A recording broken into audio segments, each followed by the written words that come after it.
नमस्कार विद्यार्थी मित्रांनो आणि पालकांनो, आजचा हा व्हिडिओ खूपच महत्त्वाचा ठरणार आहे. आज आपण बोलणार आहोत रँक्स बद्दल. ठीक आहे, किती प्रकारच्या रँक्स असतात, तुमची रँक किती येणार आहे, shift wise marks versus percentile versus rank आज आपण बघणार आहोत. कारण अल्टिमेटली तुमचं ऍडमिशन रँकच्या बेसिस वरतीच होतं. कसं होणार आहे ऍडमिशन त्याविषयी पण आज आपण बोलणार आहोत. कॅप राऊंडच्या शेड्यूल बद्दल पण आज आपण बोलूया. ठीक आहे, पण कॉमेंट सेक्शन मध्ये नेक्स्ट व्हिडिओ मी फिक्स प्लॅन करतोय 30 ते 100 मार्क्स ज्या विद्यार्थ्यांचे आलेले असतील सीईटीच्या परीक्षेत, ठीक आहे, त्यांच्यासाठी टॉप 20 कॉलेजेस बद्दल व्हिडिओ येणार आहे. पण तुम्ही मला कॉमेंट सेक्शन मध्ये सांगा, टॉप 20 कॉलेजेस महाराष्ट्रातले सांगू का, मुंबईमधले सांगू का, पुणेमधले सांगू का, कोणत्या अदर सिटीचे सांगू. नेक्स्ट व्हिडिओ फिक्स याच्यावरतीच येईल.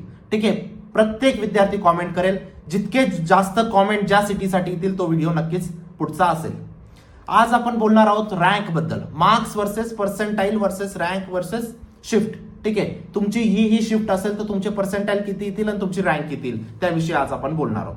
पण चॅनलला नक्की सबस्क्राईब करा. लास्ट व्हिडिओची विनर तेजल मोरे होती, जिला 1500 रुपीचं अमेझॉन वाउचर केलेलं आहे. नेक्स्ट व्हिडिओचे विनर तुम्ही असू शकतात. प्रत्येक व्हिडिओमधून आपण एक लकी सबस्क्रायबरला पिक करतो. नेक्स्ट व्हिडिओचे तुम्ही असू शकतात. फक्त तुम्हाला लाल बटनवरती क्लिक करायचंय. व्हॉट्सअप ग्रुपला जॉईन करा. कॅप राऊंड काउन्सिलिंग, तुम्ही डिरेक्ट माझ्याशी बोलू शकता. सीईटी कडनं काही अपडेट आली सगळ्यात पहिले व्हॉट्सअप ग्रुपला येते, म्हणून व्हॉट्सअप ग्रुप लगेच जॉईन करा. फुल होईल त्याआधी जॉईन करा. आता बघूया रँक्स बद्दल. बघा बाळांनो, 4 मेजर टाईपच्या रँक्स असतात. ठीक आहे, एक म्हणजे स्टेट रँक, ठीक आहे, दुसरी युनिव्हर्सिटी रँक, तिसरी कॅट रँक मतलब कॅटेगरी रँक. ठीक आहे, नंतर जी असते तुमची फिमेल रँक. आता बाकीचेही असतात, पीडब्ल्यूडी रँक असते तुमची, डिफेन्स रँक असते, खूप काही प्रकारच्या रँक असतात, पण या मेजर असतात. आता मी तुम्हाला एक गोष्ट सांगतो, स्टेट रँक म्हणजे काय रे बाळांनो. स्टेट रँक म्हणजे एक सर्वसाधारण विद्यार्थ्याची जनरल रँक. जो विद्यार्थी ओपन कॅटेगरीमध्ये, पहिली गोष्ट तर, ठीक आहे, जो सीबीएसई मधून आहे, कोणत्याच बोर्डमध्ये युनिव्हर्सिटीच्या अंडर येत नाही, ठीक आहे, सेंट्रल युनिव्हर्सिटीच्या अंडर येतो किंवा आयसीएसई बोर्डमध्ये, त्याच्यासाठी स्टेट रँक असते बाळांनो. ठीक आहे, जनरल, कुठंच काही कन्सेशन नाही, काहीच नाही. त्यानंतर येते तुमची एक युनिव्हर्सिटी रँक. युनिव्हर्सिटी रँक म्हणजे बाळांनो बघा, आता सपोज पुणे झालं है ना, पुणे, नाशिक, पुणे, नाशिक, अजून भरपूर सिटीज आहेत, त्या सगळ्या सावित्रीबाई फुले पुणे युनिव्हर्सिटीच्या अंडर येतात. ठीक आहे, म्हणजे जर तुम्ही पुण्याचे तर तुमचे जर तुम्ही पुण्यामध्येच ऍडमिशन घेताय, फॉर एक्झाम्पल तुम्ही पुण्याचे तर पुण्यामध्येच ऍडमिशन घेताय, किंवा तुम्ही नाशिकचे तुम्हाला पुण्यामध्ये ऍडमिशन घ्यायचंय, ठीक आहे, तर तुमची इथं सावित्रीबाई फुले युनिव्हर्सिटी असते, तुमची ती युनिव्हर्सिटी रँक कन्सिडर होते. ठीक आहे, जेव्हा तुम्ही पुण्याचे आहेत आणि मुंबईमध्ये ऍडमिशन घेणार, तिथं तुमची युनिव्हर्सिटी बदलून जाते, मुंबई युनिव्हर्सिटीमध्ये तुम्ही जाणार है ना, ते other than home university rank तुमची वेगळी येते. एक होम युनिव्हर्सिटी रँक असते, म्हणजे पुण्याच्या विद्यार्थ्यांना पुणे काय आहे, होम युनिव्हर्सिटी आहे. अदर दॅन होम युनिव्हर्सिटी कोणतं राहील, मुंबई. म्हणजे ही रँक कमी येईल. जर तुमची पुण्यातच तुम्हाला ऍडमिशन घ्यायचंय ते इझिली होईल, कारण तुम्ही होम युनिव्हर्सिटीमध्ये येतात. मुंबईला घ्यायचंय, अदर दॅन होम युनिव्हर्सिटीमध्ये येणार तुम्ही. जास्त फरक नाही पडत, पण थोडासा फरक तरी पडतो है ना. म्हणून हे सगळे फॅक्टर सुद्धा कॉलेज लिस्ट बनवताना तुम्हाला लक्षात घ्यावे लागतात. ठीक आहे, काउन्सिलर सगळ्या गोष्टी तुम्हाला या विचारतातच तसं. ठीक आहे, कॅटेगरी रँक म्हणजे काय रे बाळांनो. आता ओपन सोडून बाकीचे जेवढे पण येतात, ओबीसी आलं तुमचं, एससी आलं, एसटी आलं, एनटी आलं, यांचे वेगवेगळ्या रँक्स येतात बाळांनो. ओबीसी, आता समजा 100 पोरं आहेत, 100 पोरांनी एमएसटी सीईटीची परीक्षा दिली आहे. 100 मध्ये तुमचा नंबर आला समजा 81 नंबर तुमचा आहे, 1, 2, 3 वर, आणि तुम्ही 81 ला आले. पण तुम्ही ओबीसी कॅटेगरी मधले आहेत ना, तुमचं ओबीसी कॅटेगरीचे 100 मध्ये समजा 50 विद्यार्थी होते, तर 50 मध्ये तुमचा रँक लागेल. गोष्ट समजते. तुमच्या कॅटेगरीचे जेवढे विद्यार्थी होते सीईटीला बसलेले, त्यांच्यामध्ये तुमचा रँक लागेल. म्हणजे कॅटेगरीला इथं फायदा होतो. गोष्ट समजली गोष्ट इथंपर्यंत क्लिअर आहे. ठीक आहे, त्यानंतर फिमेल रँक. आता बघा, मेल आणि फिमेल दोघं मिळून जर 1 लाख विद्यार्थी बसलेले आहेत, ठीक आहे, त्याच्यामध्ये समजा 40,000 फिमेल आहेत, तुमचा रँक या 40,000 मध्ये लागेल, मुलींचा, फिमेल कॅन्डिडेटचा. गोष्ट समजते. कारण या सगळ्या गोष्टी सांगण्याचं तात्पर्य एकच आहे बाळांनो, कारण कॉलेज जी देणार ना तुम्ही सीईटीला, जी कॉलेज लिस्ट तुम्हाला सबमिट करायची, ती खूप व्यवस्थित पाहिजे बाळांनो. खूप व्यवस्थित म्हणजे तुमचं युनिव्हर्सिटी वगैरे सगळ्या गोष्टी व्हेरीफाय करूनच तुमची लिस्ट बनायला पाहिजे. असं नाही की मी मुंबईचा आहे, काही पुण्याचे कॉलेज टाकून देतो, नाशिक पण चांगली सिटी आहे, नाशिकचं टाकून देतो, मुंबई पण चांगली सिटी आहे, मुंबईचं टाकून देतो, नवी मुंबईचं टाकून देतो, झाली माझी लिस्ट. एकही कॉलेज लागणार नाही. जर तुम्ही अशा मिस्टेक करताय ना, एकही कॉलेज लागणार नाही. ठीक आहे, सगळ्या गोष्टी बघा, तुमची university rank, category rank, last year कुठं कट ऑफ झालेलं आहे, कट ऑफ क्लोज झालेले, कोणत्या पर्सेंटाईलला अदर दॅन होम युनिव्हर्सिटीचा कट ऑफ क्लोज झालेलं आहे, या सगळे फॅक्टर अनालिसिस करून कॉलेज लिस्ट बनते. सगळे फॅक्टर काउन्सिलर तुमचे अनालिसिस करतील. पर्सनल काउन्सिलिंग मध्ये लगेच एनरोल करा, खूप कमी सीट्स उरलेले आहेत. सगळे फॅक्टर अनालिसिस करूनच तुमची कॉलेज लिस्ट बनणार आहे बाळांनो. ठीक आहे, काउन्सिलर तुम्हाला कॅटेगरी विचारेल, पर्सेंटाईल विचारेल, ब्रांच विचारेल, कोणत्या सिटीमध्ये ऍडमिशन घ्यायचे, कोणत्या ब्रांचमध्ये घ्यायचे, ओबीसी कॅटेगरी आहे का, ओपन कॅटेगरी आहे का, सगळ्या गोष्टी विचारून प्रत्येक कॉलेजमध्ये चेक होईल कोणत्या कॉलेजमध्ये तुमचा नंबर लागू शकतो. ती लिस्ट तुम्हाला दिली जाईल आणि तीच लिस्ट ऍज इट इज तुम्हाला सीईटीला द्यायची. त्यानुसार सीईटी आयडेंटिफाय करेल की कोणतं कॉलेज तुमच्यासाठी बेस्ट आहे. ठीक आहे, चांगले मार्क्स येऊ, वाईट मार्क्स येऊ, जर तुमचे कॉलेज लिस्ट व्यवस्थित राहिली ना बाळांनो, मी गॅरंटी देतो 101% तुमचं एक चांगल्या कॉलेजमध्ये ऍडमिशन होण्याचे चान्सेस वाढून जातात तुमच्या पर्सेंटाईलच्या अनुसार. पर्सनल काउन्सिलिंगचे सगळे हे फीचर्स तुम्ही इथं बघू शकतात. आतापासून कॅप ऍप्लिकेशन रिझल्ट पासून तर जोपर्यंत तुमचं ऍडमिशन होत नाही, स्पॉट राऊंड जोपर्यंत तुम्ही कॉलेजमध्ये डॉक्युमेंट सबमिट करत नाही, तोपर्यंत आम्ही तुम्हाला सपोर्ट करतो. एक पर्सनल काउन्सिलर सुद्धा अपॉइंटेड असतो तुम्हाला ऑल ओव्हर प्रोसेसमध्ये. कधीही काही डाऊट आला कॉल करा, मेसेज करा, ते नेहमी तुमच्यासाठी अवेलेबल आहेत. तेच तुमची कॉलेज लिस्ट बनवतील आणि तुम्हाला एक चांगल्या कॉलेजमध्ये पोहोचवतील. ठीक आहे, ऍपमध्ये मी रेग्युलर लेक्चर घेतो. ठीक आहे, COP, PGT, Walchand, पीएससीटी, VIT, केजीएसएम, Sangvi, थाडोमल हे आपले टॉप टार्गेट कॉलेजेस असतात बाळांनो. हा आयुष्याचा प्रश्न आहे, इथं चूक नका करू. इथं एक चूक तुमची आता फीज मध्ये लाखोंमध्ये नुकसान देईलच देईल, पण तुमचे 4 वर्षानंतर पण तुम्ही रिग्रेट करणार की मी या कॉलेजमध्ये आलो नसतो तर बरं झालं असतं, माझं प्लेसमेंट नाही झालं. हा रिग्रेट तेव्हा नको राहिला तुम्हाला. ठीक आहे, म्हणून व्यवस्थित निर्णय घ्या बाळांनो. आपल्या आईवडिलांचा पैसे वाचवा. ठीक आहे, कारण कॉलेज लिस्ट खूप महत्वाची आहे आणि ती व्यवस्थित व्यक्तीकडूनच बनवून घ्या. दुसरीकडून बनवताय तुम्ही, दुसरीकडून बनवून घ्या, पण ज्याला 350 कॉलेजेसचं नॉलेज हे महाराष्ट्रातल्या इंजिनिअरिंग त्याच्याकडून बनवा किंवा फार्मसीच्या. चला, आता पहिले आपण मार्क्स वर्सेस पर्सेंटाईल बघून घेऊ, त्यानंतर आपण रँक बघू आता, है ना. जर तुमचे मार्क्स बाळांनो 180 आले असतील, 180 प्लस, तर तुमचे आरामात 99.8 प्लस पर्सेंटाईल क्रॉस होऊन जातील. तुमची शिफ्ट ऑन अन ऍव्हरेज असेल तरी. त्याच जागेवर तुमची शिफ्ट थोडीशी इझियर साईड असेल तर तुम्हाला 99.5 पर्सेंटाईल येतील. त्याच जागेवर तुमची शिफ्ट टफ असेल तर तुम्हाला 99.9 प्लस पर्सेंटाईल येतील. आता बघा, शिफ्ट कशा असतात बाळांनो, एक तर तुमची इझी असते, एक तर मॉडरेट असते, एक तर तुमची डिफिकल्ट असते. पण यावेळेस सगळ्या शिफ्ट थोड्या डिफिकल्ट होता, म्हणून आपण इझीला काय म्हणतोय, मॉडरेट म्हणतोय, मॉडरेटला काय म्हणतोय, हार्ड म्हणतोय, आणि डिफिकल्टला काय म्हणतोय, हार्डेस्ट म्हणतोय. हाच डिफरन्स आहे. पण तिघांमध्ये कम्पेअर केलं तर ही काय असते, इझी शिफ्ट, ही काय असते, डिफिकल्ट शिफ्ट, ही काय असते, मीडियम शिफ्ट. शेवटी तेच येतं है ना, पण ठीक आहे, बोलायला झालं तसंच. 160 ते 180 मध्ये स्कोर येतोय, तर तुमची शिफ्ट इझी असेल तर 98.5 प्लस, हार्ड असेल सॉरी मीडियम असेल तर 99 प्लस, हार्डेस्ट असेल तर तुमची 99.5 प्लस. 140 ते 160 मध्ये तुम्ही 98 पर्सेंटाईल क्रॉस करून देणार. ठीक आहे, शिफ्ट तुमची अनुसार तुम्ही बघू शकता तिथं.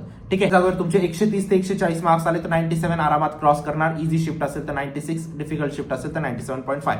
120 ते 130 स्कोर असेल तर 96 प्लस आरामात तुम्ही स्कोर करणार बाळांनो. ठीक आहे, आता हे सगळं लास्ट इयरचे अनालिसिस आहे.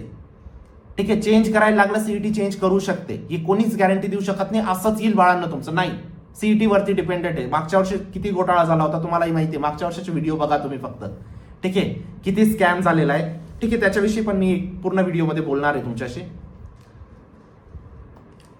110 ते 120 मार्क्स जर आले तर 95 आरामात तुम्ही क्रॉस करून देणार. इझी शिफ्ट राहिली तर 94 प्लस, डिफिकल्ट राहील तर 96 प्लस. 100 ते 110 मार्क्स आले 94 आरामात क्रॉस करणार. 95 ते 100 मार्क्स आले तर 92 आरामात क्रॉस करणार. 90 ते 95 आले तर तुमचे 91 पर्सेंटाईल आरामात क्रॉस होतील. 85 ते 90% मार्क्स आले तर तुमचे 87 प्लस पर्सेंटाईल आरामात क्रॉस होतील. 75 ते 85 मार्क्स आले तर 72 प्लस पर्सेंटाईल क्रॉस होतील. 60 ते 75 मार्क्स आले तर 55 प्लस पर्सेंटाईल ड्रॉप होतील. आता एक बघा, इथंपर्यंत बरोबर चालत होतं सगळं, इथं सडनली ड्रॉप झाला. जास्त मार्क्स वरती पण इथं कमी पर्सेंटाईल दाखवत आहे. का? कारण इथं सगळ्यात जास्त नंबर ऑफ स्टुडंट आहेत. सगळ्यात जास्त नंबर ऑफ स्टुडंट असल्या कारणाने इथं कॉम्पिटिशन अजून वाढून जातं. तेवढ्या स्टुडंटमध्ये कॉम्पिटिशन वाढून जातं. इथं याच्यावरती आहे ना खूप कमी विद्यार्थ्यांना मार्क्स असतात बाळांनो, ही गोष्ट समजा. 80-90 मार्कांवरती ना खूप कमी विद्यार्थी असतात. 80च्या खाली जसं गेला तुम्ही, 86च्या खाली, 85-86च्या खाली, लगेच तुमचं कॉम्पिटिशन वाढून जातं. तुमचं जास्त मार्क्स स्कोर करून बी तुमचे 75 मार्क्स करून पण 72 पर्सेंटाईल येतोय. ही गोष्ट समजा, कारण इथं नंबर ऑफ स्टुडंट्स जास्त आहेत. आता ही गोष्ट मी जेव्हा पॅरेंट्स सोबत बोलतो ना, पॅरेंट्स म्हणतात नाही तुम्ही चुकीचं बोलताय. जर ज्या विद्यार्थ्याला 90 मार्क्स वरती 91 पर्सेंटाईल येत असेल तर आम्हाला 75 वरती 72 कसं काय येतील? म्हणजे ते आपल्याला चुकीचं दाखवतात किंवा त्यांना वाटतं की आपण चुकीचं सांगतोय. पण तुम्हाला समजण्याची खूप गरज आहे की या जागेवर तुमचं कॉम्पिटिशन वाढतं म्हणून आज मी तुम्हाला खोटं सांगून दिलं, घोड्याचं मैदान दूर आहे का बाळांनो? 5-6 दिवसात घोड्याचं मैदान आहे तुमचं, तेव्हा तर तुम्हाला माहित पडणारच आहे. आणि तेव्हा तुम्ही मला शिव्या घालणार की सर तुम्ही तर असं सांगितलं, तुम्ही तर मला जास्त सांगितलं होतं पण आमचे कमी आले है ना. तुम्हाला रियालिटी समजावी लागेल. 40 ते 60 मार्क्स जर स्कोर केला आरामात तुम्ही 50+ आता इथं यांना फायदा होऊन जातो बघा. 40 पेक्षा जास्त स्कोर करणाऱ्यांना 50% येत आहे का? कारण नंबर ऑफ स्टुडंट कमी व्हायला लागले. आता जो 50 ते 80चा जो पिरियड आहे ना बाळांनो, 50 to 80 मॅक्झिमम विद्यार्थ्यांना एवढेच मार्क्स असतात 50 ते 80च्या दरम्यान, आणि तिथं पर्सेंटाईल ड्रॉप होतो, नेहमी होतो. ठीक आहे, या गोष्टीचं थोडी इन्फॉर्मेशन राहू द्या, जागरूक राहा हा ना. स्वतःला वेडं बनवण्यात काहीही म्हणजे त्याच्यात तुमची इम्प्रूव्हमेंट नाही आहे.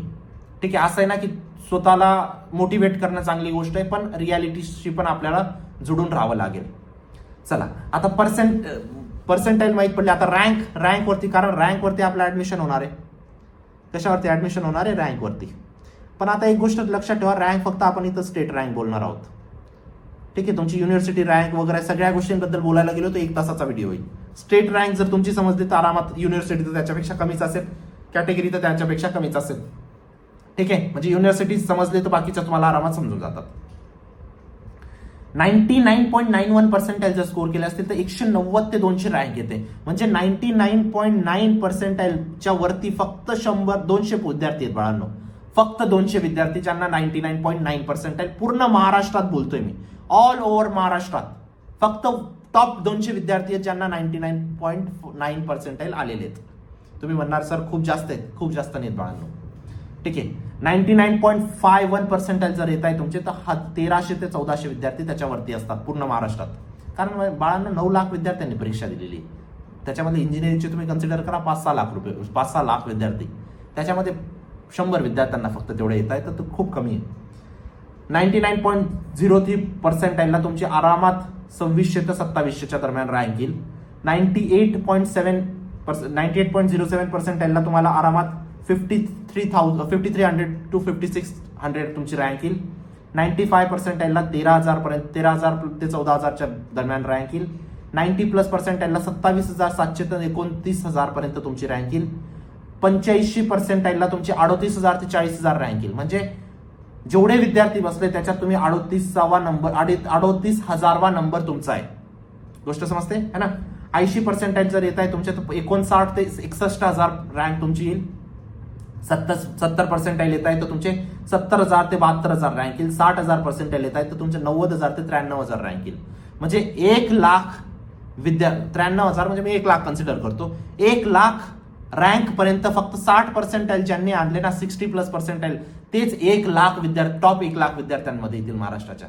बाकी 1 लाख पेक्षा दूर आहेत. ही रियालिटी आहे. आणि हा डाटा मी MSTCET 2024 इथं पण म्हटलंय बघा, 2024चा डेटा आहे है ना. एक्सपेक्टेड रँक्स इन 2025 म्हटलं पाहिजे होतं, आणि हा 2024चा डेटा आहे, 2024चा डेटा, रिसेंट डेटा आहे. समजतंय? म्हणजे रँकचा एवढा डिफरन्स पडतो तुमचा. ठीक आहे, आता जर तुमचे लो मार्क्स असतील बाळांनो, काही घाबरायची गरज नाही. ठीक आहे, 40% असतील, 50% असतील, कॉलेज तुम्हाला भेटणार आहे.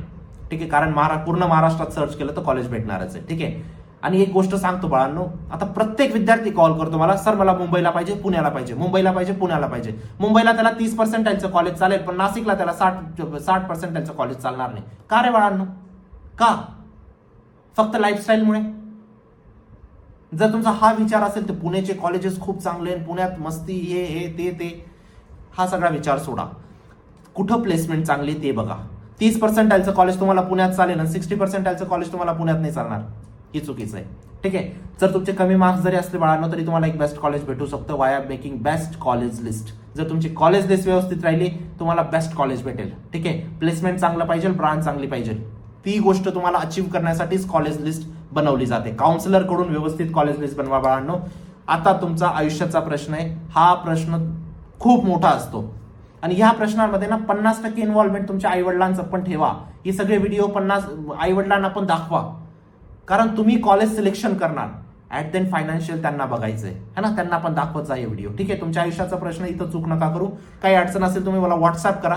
कॉल उचलणं खूप अवघड झालंय बाळांनो, दिवसाचे 1000 कॉल येतात, नाही उचलू शकत.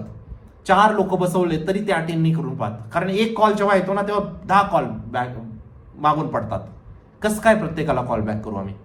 प्लीज थोडं तुमच्याकडून मला हे सपोर्ट द्या की तुम्ही मला व्हॉट्सअप मेसेज करून द्या, ठीक आहे? चांगले पर्सेंटाईल, बॅड पर्सेंटाईल. आता म्हणणार की आता आम्ही काउन्सिलिंग घेऊन घेतली मग तुम्ही कॉल उचलणार का? बाळांनो, जे काउन्सिलिंगचे स्टुडंट असतात ना त्यांना स्पेशल एक पर्सनल काउन्सिलर अपॉइंटेड असतात. हा जो नंबर आहे ना हा ऑल ओव्हर युट्यूबवरती आहे म्हणून हा रिसिव्ह केला नाही जात. जो काउन्सिलर असतो त्याचा पर्सनल नंबर तुम्हाला भेटतो. एनी टाइम तुम्ही त्यांना कॉल करू शकतात, मेसेज करू शकतात. तरी असं नका समजू की आता कॉल नाही उचलत तेव्हा मी कॉल नाही उचलणार. नाही, युट्यूबवरती महाराष्ट्रात सगळ्यात जास्त व्ह्यूज आपले येतात है ना.